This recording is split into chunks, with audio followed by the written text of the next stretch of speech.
खासतौर पे जो पॉलिटिकल पार्टीज हैं वो इसको गौर से सुने, जिन्होंने अब इलेक्शन में जाना है 8 फरवरी को। मेरी कुछ ऐसे लोगों से बात हुई जो इलेक्शन कमीशन के साथ वाबस्ता रहे,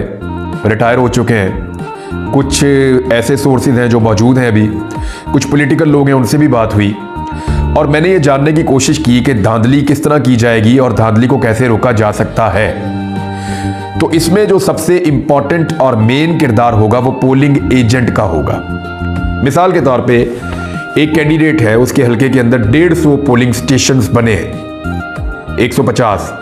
तो उसके 150 पोलिंग एजेंट्स होंगे। अब वो जो 50 पोलिंग एजेंट्स हैं वो यकीनी बनाएंगे कि जो वोट पड़ा है वो गिना भी जाए, उसका रिजल्ट भी मिले और उसके मुताबिक हार और जीत का फैसला हो। अब ये 150 या 100 लोग या 150 लोग या 200 लोग, जितने पोलिंग स्टेशन है उतने लोग होंगे हर उम्मीदवार के। ये बहुत इंपॉर्टेंस इख्तियार कर गए हैं। अब मौजूदा हालात में पाकिस्तान में जहां कागज भी छीने गए, जहां पे मुस्तरद भी किए गए, जहां पे बहुत सख्ती भी की जा रही है, पुलिस गिरफ्तारियां भी करती रहती है, इंतजामिया जो है वो धांधली के तरीक़ेकार इख्तियार कर रही है, पॉलिटिकल पार्टीज को, एक पार्टी को छोड़ के पंजाब में बाकी सब पार्टीज को दीवार के साथ लगाया जा रहा है। तो ऐसी सूरत हाल के अंदर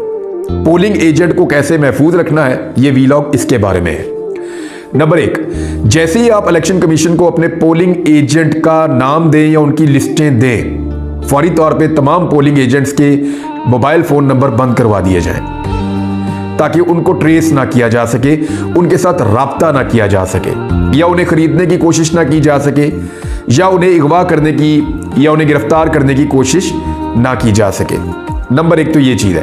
खास तौर पे वो पोलिंग एजेंट जहां पे आपको लगता है कि ये वाले पोलिंग स्टेशन पे मुझे ज्यादा वोट पड़ने हैं, तो उस मखसूस पोलिंग स्टेशन का पोलिंग एजेंट ज्यादा टारगेट किया जाएगा, क्योंकि आपके मुखालिफिन भी जानते हैं कि वहां पे ज्यादा वोट पड़ने हैं आपको, तो उसको टारगेट करने की कोशिश की जाएगी। सबसे पहले पोलिंग एजेंट का जब भी नाम दें, उसकी लिस्ट दें, उन्हें गायब कर दें और उनके नंबर बंद कर दें। और जब पोलिंग एजेंट्स को पोलिंग स्टेशन तक लेकर जाए तो एहतियात के साथ लेकर जाएं, जो वोटर्स हैं, पब्लिक है, उनके साथ लेकर जाएं और ले जाकर उनको बाहिफाजत पोलिंग स्टेशन के अंदर दाखिल करें ताकि जो प्रिजाइडिंग ऑफिसर है उसके पास पहुंचने के बाद वो अपनी ड्यूटी शुरू कर सकें। प्रिजाइडिंग ऑफिसर जो है वो एक ऑफिसर होता है जो एक पोलिंग स्टेशन का इंचार्ज होता है, उसके दस्तखत होते हैं तो चीजें क्लैरिटी की तरफ जाती है, यानी उसी के दस्तखत से आपको फॉर्म 45 मिलेगा, उसी के दस्तखत से बुक इशू होती है। बुक कहते हैं जी कि जो आपके वोट्स होते हैं, जो पर्ची होती है जिसके ऊपर आप स्टैंप करते हैं,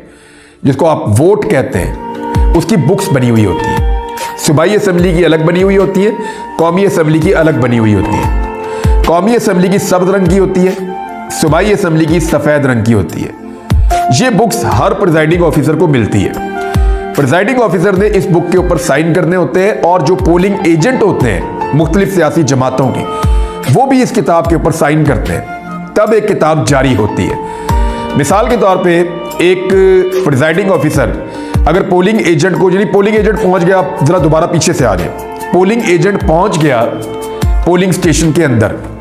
अब वो पोलिंग स्टेशन के अंदर बैठा है और प्रोसेस शुरू हो गया, वोटर आ रहे हैं और वोटर वोट डाल रहे हैं और नजर उसने रखनी है। मसला यह है कि इस वक्त एक पॉलिटिकल पार्टी को जितवाने की कोशिश की जा रही है, यानी इंतजामिया जिस पॉलिटिकल पार्टी के साथ मिली हुई होती है ना, उस पार्टी को जितवाने की कोशिश करती है। तो जो दूसरी तमाम पॉलिटिकल पार्टीज के पोलिंग एजेंट हैं, मिसाल के तौर पे आज़ाद उम्मीदवार है तहरीक इंसाफ का, मिसाल के तौर पे जमात इस्लामी का उम्मीदवार है, मिसाल के तौर पे तहरीक लब्बैक का उम्मीदवार है, मिसाल के तौर पे यहाँ पंजाब में पीपल्स पार्टी का उम्मीदवार है, या और जमातों की उम्मीदवार है, इन सबको अपने अपने पोलिंग एजेंट्स को आपस में राब्ते में बनाना पड़ेगा। यानी पोलिंग एजेंट्स को आपस में राब्ता करना पड़ेगा, क्योंकि सब जानते हैं कि यहाँ पे नून लीग को जितवाने की कोशिश हो रही है, नवाज शरीफ के उम्मीदवार को फेवर किया जा रहा है, लिहाजा बाकी सारे आपस में एक वर्किंग रिलेशन बनाएं उस दिन के लिए कि हम यहां बैठे और मिलकर इस धांधली को हम रोकेंगे। तो वो पोलिंग एजेंट्स वहां पे बैठे और बैठ के नजर रखें, एक लम्हे के लिए भी वो नजर ना हटाएं, ना प्रिजाइडिंग ऑफिसर से, ना वोटर से, ना डब्बे से, और देखते चले जाएं कि हो क्या रहा है। बड़ी एहतियात के साथ हर चीज को मॉनिटर करें और हर चीज के ऊपर जो है वो नजर रखें। बुक्स जो जारी होती हैं, ये बड़ी खास बात मैं आपको बताने वाला हूं, जो वोट की बुक्स जारी होती हैं वो बाद औकात ये करते हैं प्रिजाइडिंग ऑफिसर्स कि वो 10-12 के ऊपर साइन करवा लेते हैं एजेंट्स के कि यार अभी ये भी लग जानी है, ये भी लग जानी है, आप जल्दी जल्दी कर दें। तो वो जल्दबाजी में करते ये हैं कि पोलिंग एजेंट्स के साइंस के बगैर बुक जो है उसकी कोई औकात नहीं होती, ये बात याद रखिएगा। जितने पोलिंग एजेंट, मिसाल के तौर पे 6 पोलिंग एजेंट बैठे हुए हैं एक पोलिंग स्टेशन के अंदर मुख्तलिफ सियासी जमातों के, जब बुक इशू होगी तो उनके भी दस्तखत होते हैं और प्रिजाइडिंग ऑफिसर के भी दस्तखत होते हैं। अब अगर वो 10 बुक्स के ऊपर उसने दस्तखत करवा दिए हैं और इस्तेमाल शाम तक सिर्फ 6 बुक्स हुई हैं, तो बाकी जो 4 है ना वो रात के बाद इस्तेमाल हो जाएंगी और उनके अंदर वोट डल जाएगा, ठप्पे लग जाएंगे और ठप्पे लग के वो आपके खिलाफ इस्तेमाल हो सकती हैं या किसी भी जमात को जिताने के लिए इस्तेमाल हो सकती हैं। लिहाजा जितनी किताबों की जरूरत पड़े सिर्फ उतनी किताबों के ऊपर आपने दस्तखत करने हैं, उतनी को ही अलाउ करना है कि जनाब अगर ये खत्म हो रही है तो फिर अगली किताब आपने रखनी है, अदरवाइज इकट्ठे साइन नहीं करने। एक तो ये पोलिंग एजेंट बात को याद रखें। दूसरा, जैसे ही वोटिंग खत्म हो एक लम्हे के लिए भी पोलिंग स्टेशन से इस बीच में जितनी देर वोटिंग हो रही है बाहर नहीं जाना। बाहर क़यामत आ जाए, गोली चल जाए, लड़ाई हो जाए, शोर हो जाए, कुछ हो जाए, पोलिंग एजेंट पोलिंग स्टेशन को नहीं छोड़ेगा और वो नजर रखे अपने डब्बे के ऊपर और सारी कार्रवाई के ऊपर। पोलिंग स्टेशन से बाहर नहीं जाना सबने और वहां नजर रखनी है। उसके बाद नेक्स्ट क्या है, जिस वक्त मुकम्मल हो जाए वोटिंग और जो वोटर मौजूद है वहां पे वो वोट डाल के बाहर चले जाएं, तो फिर प्रिजाइडिंग ऑफिसर की मौजूदगी में, पोलिंग का जो स्टाफ है उसकी मौजूदगी में, पोलिंग का जो अमला है उसकी मौजूदगी में गिनती का अमल शुरू होगा और ये तमाम पोलिंग एजेंट्स बैठेंगे और बैठकर गिनती करेंगे। उस वक्त गिनती करें, 1 दफा, 2 दफा, 3 दफा, जितनी दफा भी होती है गिनती करवाएं।